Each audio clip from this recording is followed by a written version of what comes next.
Before we dive in on the cooking front, I just wanted to run through what knives that you should have, what you might need, what you should buy, what you shouldn't buy until later on, so you can just save that money and then buy better knives instead of buying a lot and then never actually using them. So I'm just going to run through the knives that I use, just show you what I've got and then how much I actually use it, so then you can gauge whether you want that knife or not, because it will actually save you some coin later on. So starting with the cleaver, hardly ever use it. Some people will use this for everything because they can do their veg prep with it, and then afterwards you can pick up whatever it is you've chopped and then straight into the wok, frying pan, whatever else. So depending on the style of cooking, this could be really well used, or for me it isn't actually used that much. It weighs quite a bit, so if you were to use this as a professional chef 10, 12, 15 hours a day, then that would be weighing quite a bit on your arm. So the next one that never actually comes out, which everyone wants, is the big chef's knife. So hardly ever used, really thick, weighs quite a bit, and just isn't used for that many jobs. So at the beginning you would use that for your vegetable prep, and then just because you want to have this knife, but really it isn't used that much to actually justify the cost of it unless you're cooking professionally or you're doing a lot of butchery, working on a lot of meat. So I've really hold off on buying a knife like this until later down the track when you're really sure that you want to buy this one. This one and this one are exactly the same knives, but one is serrated and one isn't. Really good for slicing your roast or cuts of meat. After that, you're going to use this over the chef's knife, because this one, when you've got slicing the protein, you're going to have the moisture and it's just going to stick to the blade, and you just won't be able to have the control that you will from this with it being that much thinner. So useful knives to have, great for those sort of cuts, cooked cuts, and using for slicing, rather that you wouldn't be using this for your vegetables and doing the rocking motion. Really, you would want with this knife really to be doing nice long slicing motions. And then sometimes you would need, depending on what the cut is, you might need that serrated just to help you get through it.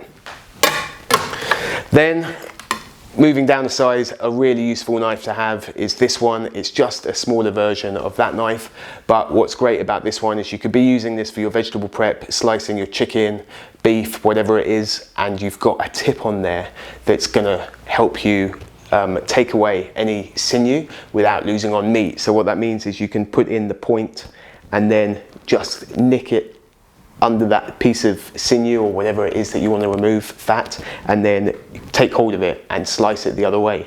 So the tip on this knife, super helpful, and highly recommend one of these.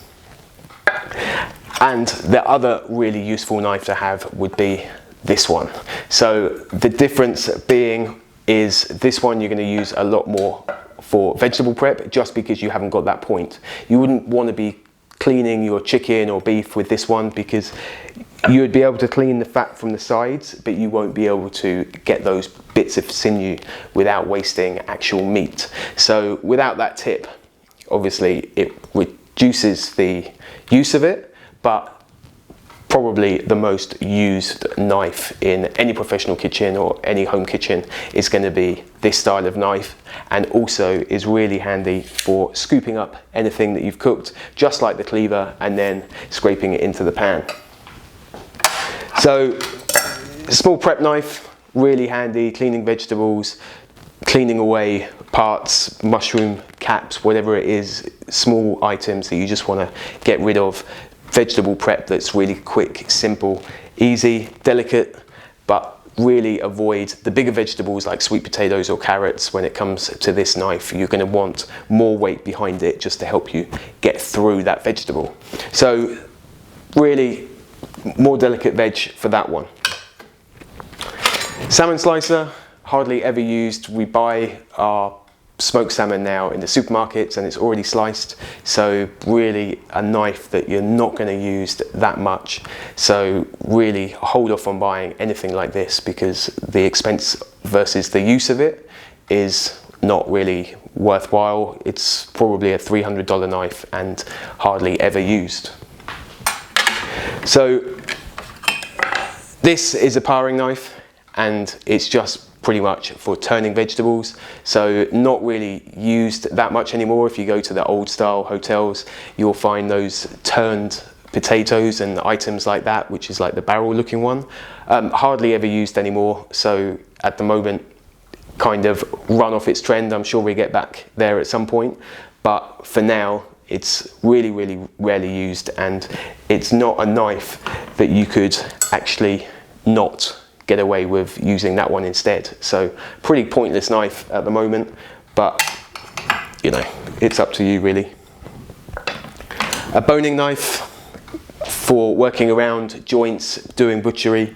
Again, you could just as well in the home kitchen get away with using this, because from the supermarket everything is coming pretty much cleaned and as we need it. So a handy knife to have, but if you're not doing your own butchery, you can even ask the butcher to do whatever it is you need to do, and that will save you the job on having this knife and needing this knife. So obviously the roasting fork, which is self-explanatory, and the blade. So you should always have a steel, because a steel will just help you keep your knife sharp, and a sharp knife is always better to have. It's a lot safer, even though when you do cut yourself, it is going to cut through much more easily, but it's much better to have a sharp knife, because it will just be a cleaner cut, and then normally you can just press it back together and you're good to go. So always keep your knife super sharp, and a great way to do this, I never actually use this steel. Normally I use the Wusthof diamond steel, and it's just a great way between each job that you can keep the knife sharp and you're good to go. So always keep your knives sharp with a steel, and always do it yourself. Don't allow someone else to do it, because what will happen is you want to have that angle, and that angle is unique to you to get it sharp. So if someone else comes in and starts and changes the angle, then it's just going to blunt the knife. So try and make it so you're always sharpening your own knives and not allow other people to do it. If you're in a professional kitchen, you would always go to that chef if you were using his knife and be like, can you sharpen this for me? Because that's how important it is that the individual sharpens their own knife. So that is pretty much the run through. This is a great little knife for vegetable prep, smaller things. It doesn't have the weight, but it has that serrated edge for chopping heavier things like carrots, sweet potatoes, that type of vegetable, and that would be the cheaper equivalent. And these ones are great to have, but be careful of these, because they always seem to somehow manage to find their way into fingers. So if you do get one of these, they're really cheap in a kitchen shop, but just be super careful and vigilant when you're using this knife.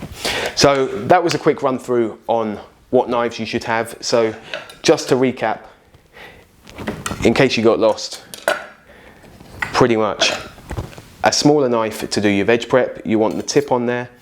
You want a larger size of it, just so you've got that tip, and then equal size for vegetables and those sorts of things, where you can then pick up and put it into the wok, bowl, wherever it's going.